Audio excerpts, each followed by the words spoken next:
VPN or in-game if available.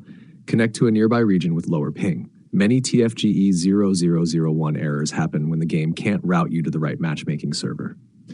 Notcher 2. Limit background bandwidth usage. Close apps like Chrome, Netflix, torrent clients, or Windows updates running in the background. Set Steam Launcher download speed limit to 0 unlimited to avoid throttling. 3. Disable IPv6. Go to Network Adapter Properties. Uncheck Internet Protocol version 6, TCP IPv6.